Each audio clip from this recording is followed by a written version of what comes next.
गजपति अड़बा थाना बिरिकोट पुराणा गाँव दुखद घटना साप कामुड़ारे युवकों मृत्यु होइछे। मृतक हेले गाँवर प्रताप माझी। राति परिवार लोकों शोइथिबा बेले एक विषाक्त साप तांको डाहाण हाथ को कामुड़ी देइथिला। परिवार लोके साप को मारिबा सह चेरमूली उपचार कराइथिले। तेबे एथिरे कोनोसी सुफल न मिलिबारु प्रताप को प्रथमे बिरिकोट एवं परे मोहना मेडिकल रे भर्ती करा जाइथिला। सेठारे डाक्टर तांको किंतु मृत घोषणा करिसेंती। घटना जणा पड़िबा परे मोहना और अड़बा थाना पुलिस मृतदेह जबत करी तदंत करुछे।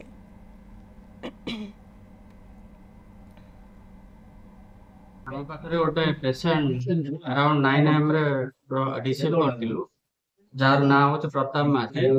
ସେମାନେ ଆଲିଗେସନ କରୁଥିଲେ କି ସ୍ନେକ୍ ବାଇଟ୍ ଆରାଉଣ୍ଡ ରାତି 12ଟା ସମୟରେ ହେଇଥିଲା। ସେ ଲୋକାଲ କୋର୍ଟ ସେମାନେ ଦେଖେଇଥିଲା ପରେ ଆମ ପାଖରେ ପହଞ୍ଚି ଆମର ଯାହା ଆମେ କ୍ଲିନିକାଲି ଏକ୍ସାମିନ୍ କଲା ପରେ ଆମେ ତାକୁ କ୍ଲିନିକାଲି ଡେଟ୍ ଡିକ୍ଲେୟାର କରିଛୁ। ଆମେ ତାପରେ ପୋଲିସକୁ ଇନଫର୍ମେସନ କରି ତାକୁ पोस्टमार्टम पठेइछु।